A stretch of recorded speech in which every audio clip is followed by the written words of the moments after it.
Hello, everybody, and welcome to episode 3 of the Sex Work with the Butterfly Princess Steph Marie and Amy Taylor. Episode 3, we're going to be talking about health concerns, the health concerns that sex workers face. We're also going to be looking at the safety of sex workers, including exploitation and coercion. And we're also going to be discussing harm reduction strategies. So how sex workers could reduce possible harm that may come to them. Hi Amy, thank you for joining us for episode 3 again. Hi, nice to be back. Yeah. So this way about health concerns. So let's talk about STIs first of all, because obviously sex workers are at increased risk of STIs due to the nature of the work. The frequency of sexual encounters and potential lack of access to protection can exacerbate the risk. Yes, you're correct. So, obviously, health is a critical aspect of our work. We are physically involved with our clients. So despite barriers and best efforts, we face unique risks and challenges. These are hard things to talk about. Some sex workers get very angry when you talk about elevated risk from having more partners. They feel judged and they lash out. That's usually both internal shame and being bad at statistics, because look, more partners, even with safety, equals more risk. And I know people love to say, well, it could happen with anybody. Yes, that's true, but statistics, math is math. More partners is more risky. That's a fact.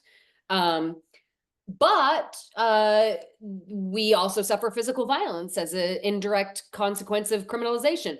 We face loss of access to healthcare if we tell the truth about being a sex worker. So we call the strategies to mitigate this harm reduction. That's the term that's used. And these protective measures can ensure well-being. And the reason they matter so much is because sex workers are not an island. They are interacting with husbands who go home and interact with wives. So diseases are not in a closed box, right? So it matters for all of society. Again, even if you hate sex work, you should care about disease because it can affect you too. So yeah, STIs, that's a risk factor. There is an increased risk when you have increased partners. Don't at me, escorts, learn statistics, please. And the frequency of encounters can tear down mucous membranes from more friction, can increase potential for disease. Things like drug use and not sleeping can affect the immune system so that you're more vulnerable to diseases that you may be exposed to. But we know that condoms and other barrier methods are crucial to use as preventative measures when you have sex. In fact, everybody dating should use them. If you're on Tinder, you don't know where that person is either. And then, of course, regular STI testing, so that if something happens, you can cure it or, inform others or, not spread risk. You owe it to others. And in fact, it's a legal civil wrong. It's a tort to know that you have a disease and spread it to others. In some places, it's actually a criminal offense to know that you have a disease and spread it to others. So it's also wrong, folks. If you care about other humans, don't do that. And then treatment services are certainly essential because many of these are curable with, treatment, and the sooner you catch them, the less damage is done and the less you would spread disease. What about mental health? Because obviously the things that we've mentioned in the previous 2 episodes, with the stigma and discrimination associated with the work of the work of sex workers, this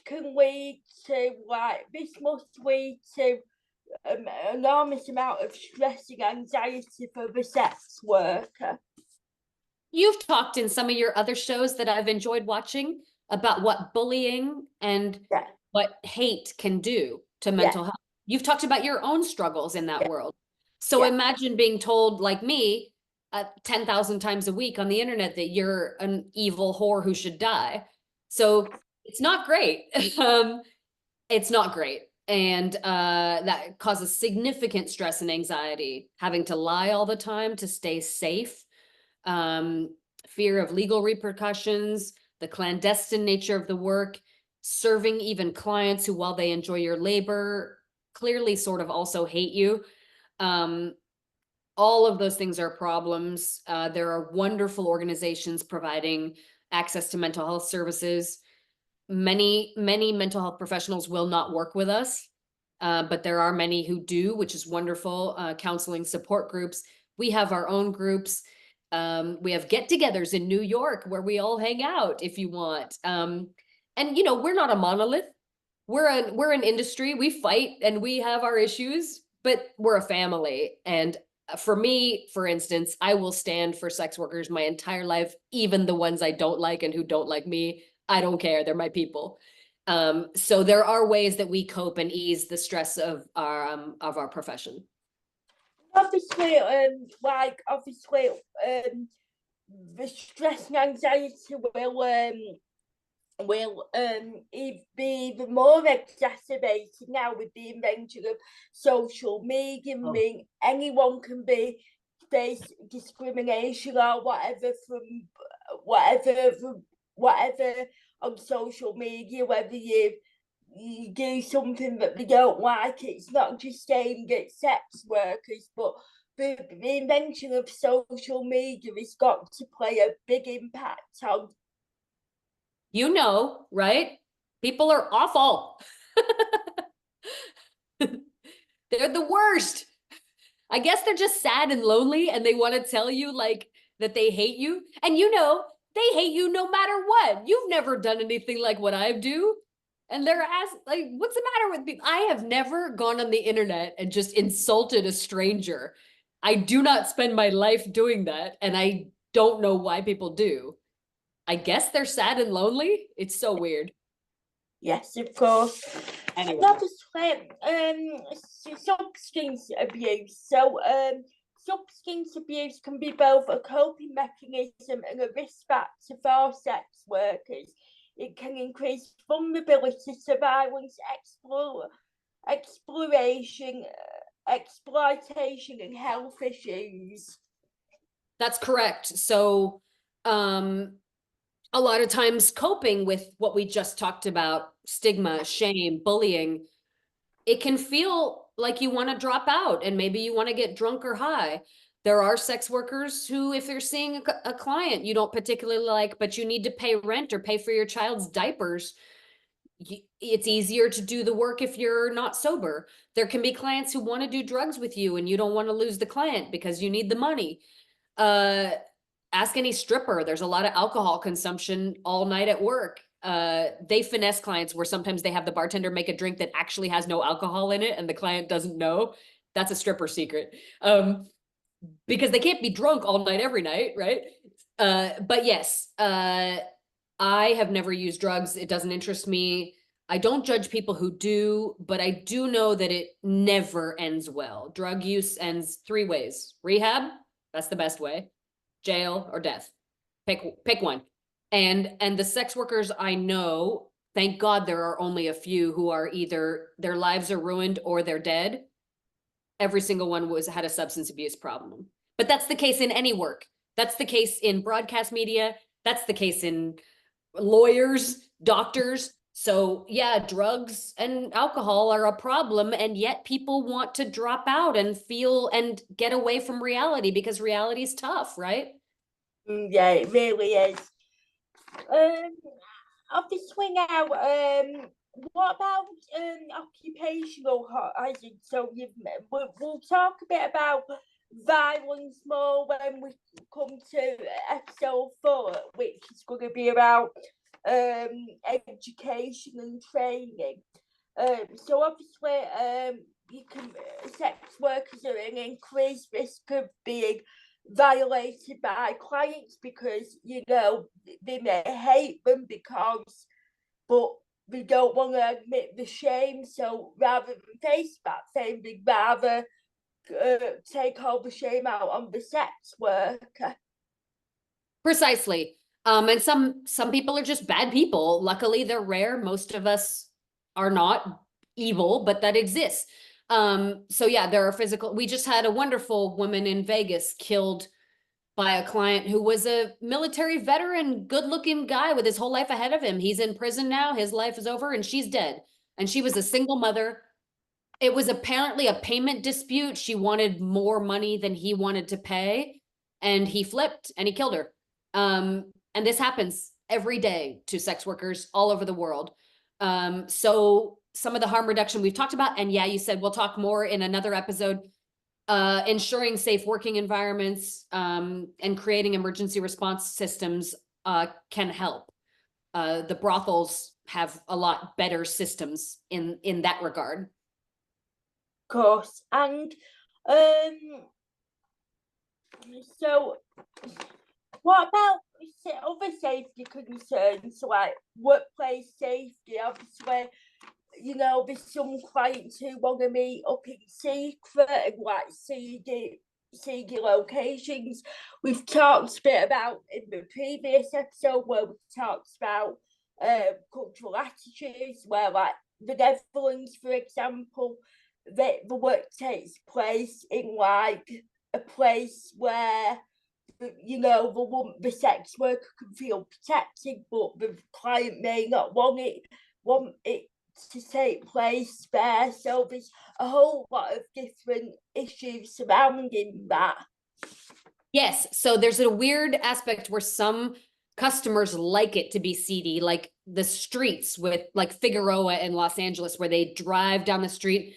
They enjoy the hunting aspect of seeing the sex workers walking on the street. They look very vulnerable. You know, the pimp is across the street watching, but the girl's almost naked, walking. She's very young. It feels like hunting, and that feels powerful to bad clients who like to feel powerful over women. And they like the seediness of it. They like the less safety. That's a thrill. There's a thing called touring and in-call. There are clients who love the idea of showing up to a hotel, to a stranger that's been seeing guys there all day, the walking down, knocking on the door, not knowing what's going to happen. This is some bored middle management married guy, and this is a thrill to him. And it can actually follow the addiction model, where the more thrill they get, the more thrill they start to seek. And so that promotes these kind of seedier workspaces where, to your point of what you said, safe spaces, well-lit zones, presence of security, access to emergency services, those are all better, but correct. The worst among clients don't like any of that and push against it. And that's a real problem. There are a certain percent of men who seek out sex workers because they like the power. Now, that's not all. None of my clients were ever abusive. We're never seeking that. But I've been very lucky in my past. There are some men who what they enjoy is the weakness of the sex worker, and that's, to me, disgusting, and the law has to deal with that. Well, and obviously as well, we've got the issue with of exploitation and coercion. I mean, we talked about this briefly in another episode, where this can sort of come into play when you have a pimp that, you know, wants to control you and wants to control who your clients are and how much you charge them and what you do with them. Yes. There are, like we just spoke of, there are people who are turned on by the idea of controlling another human being.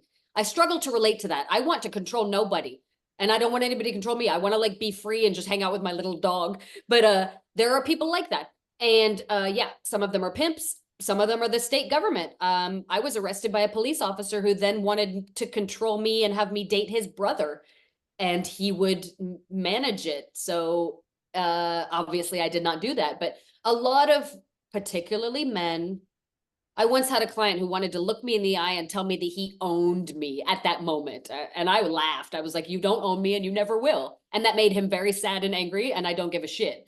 But there are people who are turned on by the control of another human being and or make money off it. And I very much like where the law goes after those strongly. I think it's correct that in almost every society we punish abusive pimps who hurt women or men harshly, and I think we always will and always should, because that's just a bad person, right? That's a bad person.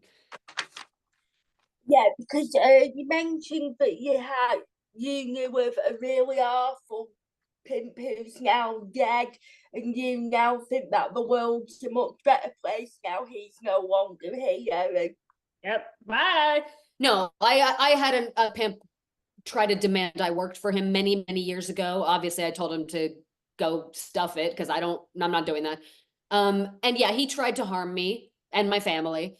Those are just garbage people. And there are clients who try to control you. And not all pimps are men. There are madams who are not always good either. And then there are managers who are wonderful and they abuse nobody, and they help sex workers who are maybe immigrants that don't speak the language, and they help them. I know some managers pay for college and help the transition out of sex work. So it's not a monolith, but where there's coercion and exploitation, oh yeah, throw the book at them. I'm fine with everything legal being used to destroy any exploiter or coercer's life. Fine with me. So, well, just to finish off on this episode, we've talked very much now about the health risks and the different health risks, but how can, sex workers, deal with them risks, coping strategies? Yeah, so we have support networks. There are peer networks, a lot of them internet. Look on X, Twitter. There's YouTube channels where sex workers talk. There's Instagrams. There are legal rights training. You can talk to an SWOP or Coyote chapter in most cities in most countries. You can learn more about STI prevention, safe sex practices, learn about your legal rights.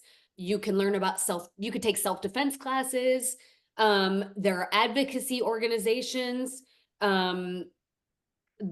Some countries are doing wonderful things, training police officers to handle this issue with sensitivity and respect. So, there's good people doing good things in every city, everywhere. And I think if you seek it out, I would suggest anybody seek out things like SWOP or Coyote, or look at some of the advocates that have YouTube channels and Instagram pages, because we're out there. Well, thank you, Amy.